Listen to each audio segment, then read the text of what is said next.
နေ့ဒေသနာကတော့ကျွန်တော်တို့နှစ်သိကျေးဇူးတော်ချီးမွမ်းခြင်းပဲဖြစ်ပါတယ်ဟုတ်ပြီနော်အဲ့ဒီတော့အကြောင်းအရာတစ်ခုကိုသွားမယ်ဆိုရင်ဘုရားသခင်ကအရှိရသွားတာအမှုမြတ်ဆုံးပဲဒါကြောင့်ကျမ်းစာတစ်ချက်အရင်ဆုံးနားထောင်ရအောင်တုတ်တန်ချာခန်းကြီး3အငယ်ကိုဒီနီကိုစာနေအူတီတော်အတိနဲ့ရှိသမျှကိုထာဝရဘုရားအားပူဇော်လောဒီကနေ့ဒီနောက်ကပတ်တော်ရဲ့အ내ပေါ့နော်တနည်းအားဖြင့်ကျွန်တော်တို့ယူလိုက်မယ်ဆိုရင် a word for a wise is enough ဒီအဓိပ္ပာယ်ကစကားတစ်ခုဆိုရင်တော့နားလည်တတ်တဲ့လူတွေအတွက်လုံလောက်ပါတယ်တဲ့ခဏဒီကျမ်းစာလေးတစ်ချက်ထဲနဲ့ပဲကျွန်တော်တို့နားလည်တာကတော့အူသီးတဲ့အသီးဆိုတာကျွန်တော်တို့မှာအူသီးတဲ့အသီးနာဒါမှမဟုတ်ကျွန်တော်တို့စိုက်ပျိုးထားတဲ့အပင်ရဲ့အရာရရှိတဲ့အရာတော့ကျွန်တော်တို့မွေးမြူတဲ့တိုးကလေးတွေနွားကလေးတွေဒီကရရှိတဲ့အရာစသည်တို့ဒီအူသီးသောအရာဖြစ်ပါတယ်တစ်ဆက်ထဲမှာပဲကျွန်တော်တို့ရဲ့အသက်တာမှာအသက်တစ်နှစ်တိုးလာပြီဆိုရင်တိုးလာတဲ့အသက်တစ်နှစ်အတွက်ကအစတည့်ရက်ဟာတနည်းအားဖြင့် birthday မှာကျွန်တော်တို့သုံးလို့ရပါတယ်တစ်နှစ်ပတ်လုံးဘာဖြစ်မလဲဆိုတာမသိတဲ့အတွက်ကြောင့်အူးပြီးတဲ့အတီးဖြစ်တဲ့ကျွန်တော်တို့ရဲ့ birthday အသက်လာမဲ့တရက်ကိုဘုရားသခင်ကိုဆက်ကပ်တယ်ဆိုတာကဘုရားသခင်မိတ်ကြားထားပါတယ်အခုဒီနေ့ကျွန်တော်တို့ပြည့်ကတိန်ကိုကြည့်လိုက်ပြန်ရင်လည်းအဦးဆုံးဖြစ်တဲ့နေ့ရက်လထဲမှာကျွန်တော်တို့အဦးဆုံးတရက်ကိုယူခြင်းအပြင်ဒီအရာကအဦးဆုံးပြီးတဲ့အတီးဖြစ်ပါတယ်အဲ့ဒီအဦးဆုံးပြီးတဲ့အတီးကိုကျွန်တော်တို့ဘုရားသခင်ကိုဆက်ကပ်ဖို့ရှိပါတယ်အကြောင်းကတော့ဘုရားသခင်အမိန့်တော်ရှိခြင်းဖြစ်ပါတယ်ဟုတ်ပြီနော်နောက်တစ်ချက်သွားရအောင်ဘုရားသခင်ကကျေးဇူးရှိတယ်ဗျသူပြောတဲ့စကားကအလွယ်တကူမဟုတ်ဘူးလကားမဟုတ်ဘူးတကတလေတော့ကျွန်တော်တို့လူသားတွေကနာဝေးတယ်နားမလည်ဘူးဗျာအဲ့ဒါနဲ့သူကရှင်းပြတာစုပေးဓာပေးနဲ့ကိုသူပြောပြီးတော့မှကျွန်တော်တို့ကိုညွန်ကြားသွန်သင်ခြင်းဖြစ်တဲ့ကျမ်းစာတစ်ချက်နားထောင်ရအောင်တုတ်တန်ချာခန်းကြီး3အငယ်30တို့ပြုလေသင်စပါးကြီးတို့သည်ကျွယ်ဝ၍စပစ်သည်နေရာတစားတို့ကိုအသက်တော်စပစ်ရရှံလိမ့်မည်ဟုတ်ပြီနော်အဲ့ဒီအကြောင်းအရာလေးကိုနှလုံးသွင်းလိုက်တဲ့အခါမှာအဲ့ဒီနိုင်ငံတွေပေါ့ယူရနိုင်ငံတို့ဆိုမှသူတို့စိုက်ပျိုးထားတဲ့စပါးကဲသာသမီတို့ရေ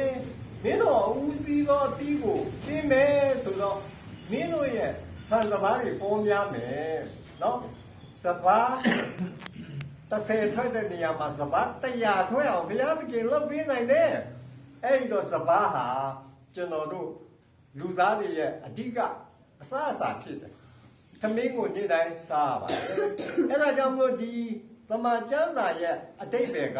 ကျွန်တော်တို့နေ့စဉ်စားပေါက်တဲ့အစားအစာပြည့်စုံဖို့ဘုရားသခင်ကလုပ်ပေးမယ်ဆိုတာတာဝန်ယူအမှတ်ခံပြီးတော့ပြောတာ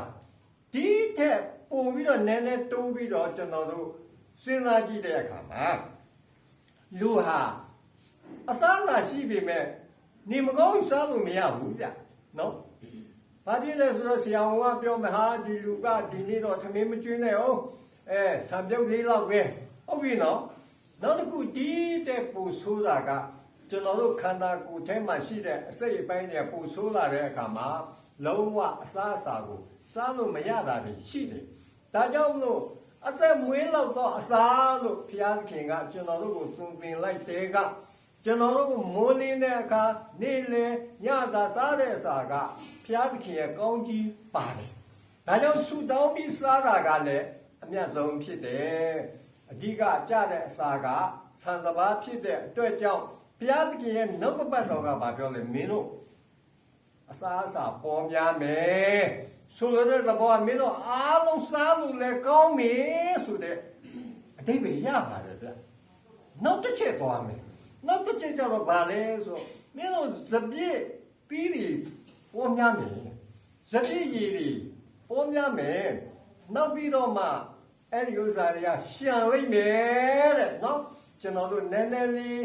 နှလုံးသွင်းကြည့်တဲ့အခါမှာဆန်စပါးဆိုတာစားဖို့ဖြစ်တယ်စပြည့်ရည်ဆိုတာကကမြပေါ်များများပြားလာရင် အရေးကြီးကြိုပြီးတော့သူတို့အိုးကြီးတွေထည့်တယ်ဗျအဲ့တော့ဒီစပြည့်ရေကအကုန်လုံးတောက်လို့ခင်ဗျားမကုန်နိုင်ဘူး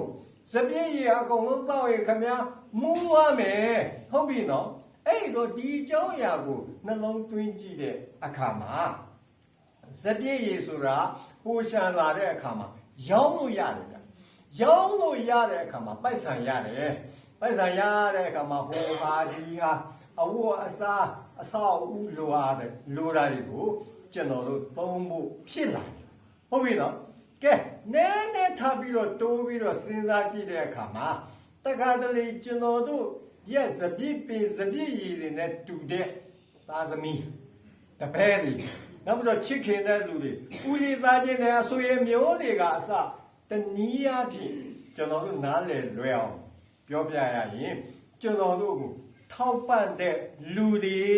ဟုတ်ပြီလားအဲ့လိုထောက်ပံ့တဲ့လူတွေကပေါများကြွယ်ဝတဲ့အခါမှာကျွန်တော်တို့ဒီပြည့်စုံလာတယ်စားရတောက်ရသွားရလာရနေရထိုင်ရနဲ့ကောင်းကောင်းဖြစ်လာတယ်နော်နည်းနည်းလေးတိုးပြီးတော့စဉ်းစားအောင်မယ်အဲ့ဒီအခါမှာကျွန်တော်တို့လူတော်များများဟာအသက်ငယ်စဉ်အခါမှာမိမိဘာသာမိမိရပ်တည်နိုင်တော့လဲဥမင်းရင့်ရော်လာတဲ့အခါမှာဘုရားသခင်စကားကနီးလာတော့မှန်တယ်ဗျနော်သာသမီတွေကကျွန်တော်တို့ရဲ့မြားကြည်တော့ထဲမှာရှိတဲ့မြားလေးတွေရန်သူတို့ကိုစီတာကာကွယ်မဲတဲ့ဟာအဲ့ဒါဆိုရင်ဆိုလိုတဲ့အပိုင်းကကျွန်တော်တို့ရဲ့လိုအပ်ချက်လူဟာအများအားလုံးမလုပ်နိုင်ဘူးဒါပေမဲ့မသိမချင်းတော့စားတယ်မလုပ်နိုင်တဲ့အခါမှာသာသမီတွေဖေအတွက်ကျွန်မငွေ9သိန်းပို့လိုက်တယ်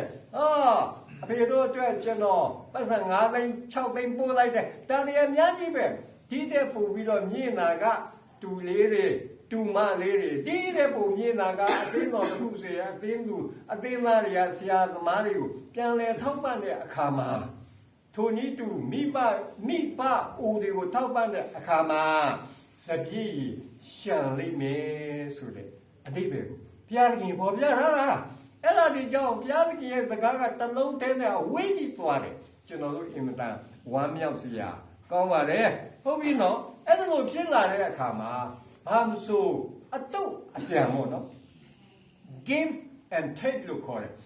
ပေးတယ်ယူတယ်ပေးတယ်အဲ့ဒါလိုမျိုးဖြစ်စီခြင်းနဲ့သဘောရှိလာတယ်အဲ့ဒီခါမှာကျွန်တော်တို့ဒီ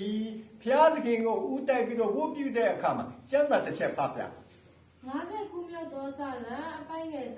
15အမှုရောက်သည့်ကာလ၌ငါ့ကိုပထနာပြုလော့ငါသည်ကဲလို့မည်သင်သည်လည်းငါ့ကိုချီးမွမ်းလိမ့်မည်ဟုမိန့်တော်မူ၏အဲ့ဒီတော့ဒီစကားကိုဗမာလူနားလေလွယ်အောင်ပြောရရင်ဆူတောင်းပြည့်မယ်ဗျနော်ဆူတောင်းပြည့်မယ်ဒီနေ့ကျွန်တော်တို့ကိုကူညီတယ်မလာတယ်ထောက်ပြတယ်နော်ကျွန်တော်တို့ကိုကြားကာပေးတဲ့လူတွေအတွက်ကျွန်တော်တို့ဆူတောင်းတဲ့အခါမှာအဖဗျာကျွန်တော်သားလေးအဖဗျာကျွန်တော်သမီးလေးအန်ဒီယေပေးရှင်ပါလေသူတို့အလုပ်လုပ်ကင်တဲ့အခါမှာလဲပင်ပန်းချင်းနေပြီးတော့တက်တာစွာလုပ်ကင်ပါလေထိုမြတ်မကသူတို့အလုပ်လုပ်ကင်တဲ့အခါမှာကျမ်းမာခြင်းအပြေဝါရှိပါစေ၎င်းကြည်အရှင်ဘုရားသူတို့နဲ့ရှိတဲ့အပေါင်းအသင်းမိတ်ဆွေတွေကမှန်တဲ့လမ်းကိုပဲပို့ပေးပါစေလွဲတဲ့လမ်းအစိတ်အတောက်နဲ့ပြည့်တဲ့လမ်းတွေကနေဝေးကွာပါစေဆိုပြီးတော့မှကျွန်တော်တို့တွေဆုတောင်းချက်ကဆုတောင်းပြီးမယ်ဆုတောင်းပြီးမှဒီရောက်ဝေးရနီးမှရှိတဲ့ကျွန်တော်တို့ကိုယက်တည်ပေးတဲ့တနည်းအားဖြင့်အထောက်အပံ့ပေးတဲ့မိတ်ဆွေသင်္ကာညီကိုမောင်နှမတွေဟာသူတို့အတွက်ကောင်းလို့ကျွန်တော်တို့အတွက်လည်းကျေးဇူးတော်ခံစားရမယ်ဆိုတာကျွန်တော်တို့နားလည်လူဟာအများကြီးဒီလိုမနေဘူးเนาะငယ်တဲ့အခါတော့ကိုအားကိုရကြီးလာတော့အခါနည်းနည်းဟန်နဲ့ထိနေပူလာတဲ့အခါမရအဲ့ဒါကြောင့်မလို့ဘုရားသခင်ကသူ့နှုတ်ကပတ်တော်တွေကတကူချပေးလိုက်တဲ့အခါမှာဇနိတကြစီရင်သားပေးတယ်ဆိုတာတွေ့ရှိရပါတယ်အဲ့တော့ကျွန်တော်တို့လာမယ့်နေ့တွေမှာအဓိကကြတဲ့အချက်ကဘာလဲဆိုတော့ဘုရားသခင်နဲ့ကျွန်တော်တို့ပေါင်းစပ်ရမှာပဲဗျလူဟာအမြဲမကောင်းဘူးเนาะလူဟာအမြဲမကောင်းကောင်းတဲ့အခါလည်းကောင်းတယ်မကောင်းတဲ့အခါလည်းမကောင်းတခါတလေအစကလေးကမကောင်းတာလည်းရှိတယ်ဒါပေမဲ့ဘုရားသခင်ဒီအမြဲတမ်းကောင်းတယ်ဗျဘုရားသခင်ကတစ္ဆာမပေါက်ဘူးဘုရားသခင်ကထွက်မပြေးဘူးเนาะထွက်မပြေးဘူးကျမ်းစာတစ်ချက်နားထောင်ရအောင် ရှောလမုတ်တချင်းခန်းကြီးရှိအငယ်ကငါချစ်ရသခင်သည်မြောင်၍တောထဲကလာသောထိုသူကအဘယ်သူဖြစ်ပါလိမ့်မည်နည်း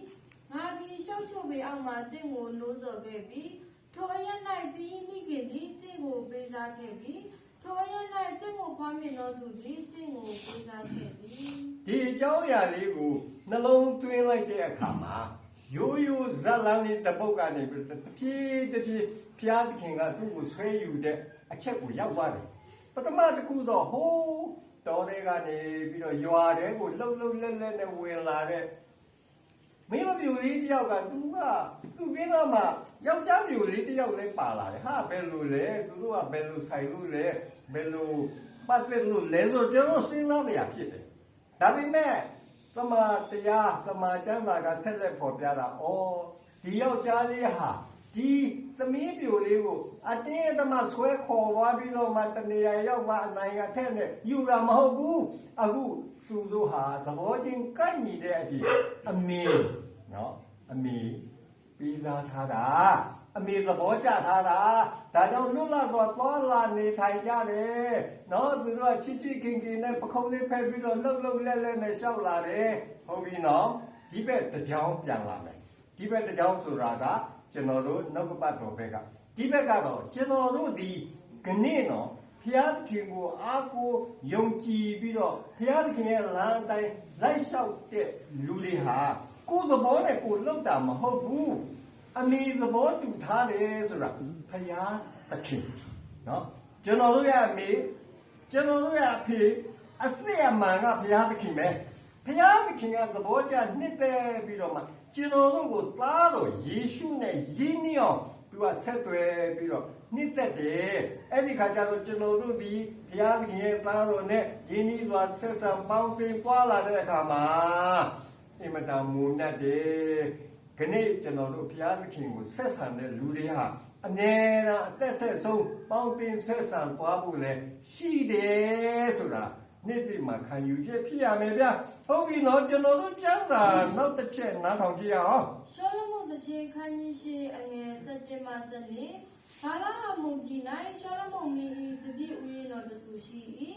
ဥယျာဉ်ဆောင်တို့၌ငါသဖြင့်သူတို့သည်အတီးကိုစားရသည့်အတွက်ငွေ1000စီရကြ၏ငါပိုင်သောစပြည့်ဥယျာဉ်သည်ငါရှိမှရှိ၏အိုရှောလမုန်ငွေ1000ကိုကိုရအားဆက်၍အတီးကိုစောက်သောသူတို့သည်နေရာကိုယူရကြ၏ဒီသမိုင်းကြောင်းလေးကိုနည်းနည်းကြည့်လိုက်တဲ့အခါမှာဘာလဟာမုံဆိုတာကတော့ပေါ်များကြွယ်ဝခြင်းအရှင်သခင်နဲ့နော်ရှင်ဘုရင်ကရွေးချယ်ထားတဲ့ရှင်ဘုရင်ကဝယ်ယူထားတဲ့နေရာကနေစိုက်ပျိုးတဲ့အသီးနှံတော့ကောင်းပြီပေါ့ရေကောင်းတယ်မြေကောင်းတယ်လေကောင်းတယ်နေကောင်းတယ်အားလုံးကောင်းတဲ့အတွက်ကြောင့်ကောင်းပြီဟုတ်ပြီနော်အဲ့ဒီကနေဆင်းလာတဲ့အချက်တစ်ချက်ကိုကြည့်လိုက်တဲ့အခါမှာအဲ့ဒီရှင်ဘုရင်ကြီးက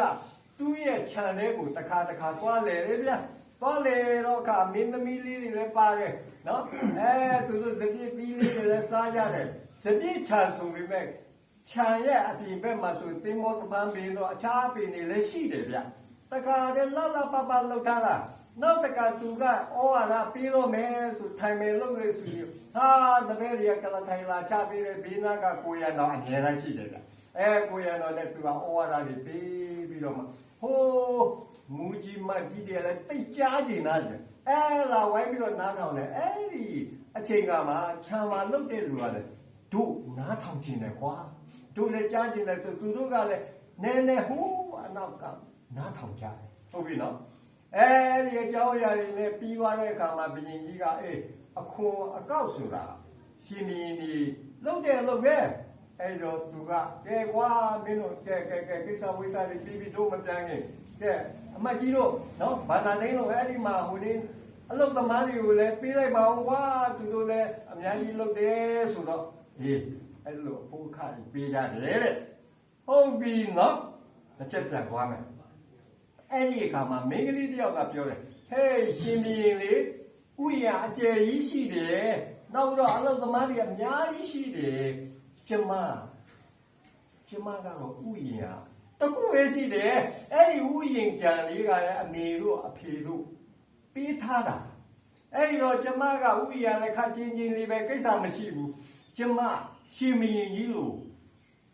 တီးစားမချဘူးမချနိုင်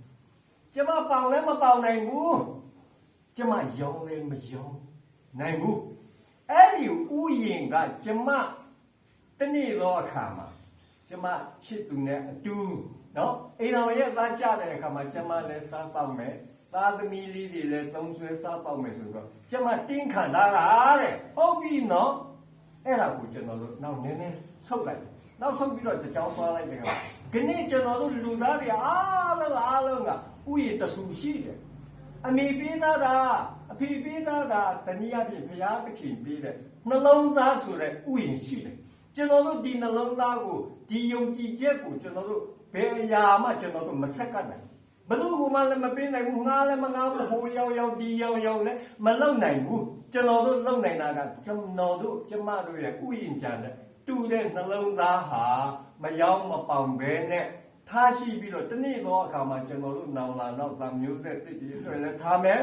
ဒါကြောင့်မလို့ဒီနှစ်တစ်မှာကျွန်တော်တို့ဥယျာဉ်တစ်နဲ့ဥယျာဉ်အပိုင်နဲ့တူတဲ့ဒီဥယျာဉ်ဖြစ်တဲ့အသေးနှလုံးကိုတော့ဘုရားသခင်ကိုပဲအပ်နာမယ်ရောက်စီတိုင်းဘုရားသခင်ကောင်းကြီးပေးပါစေ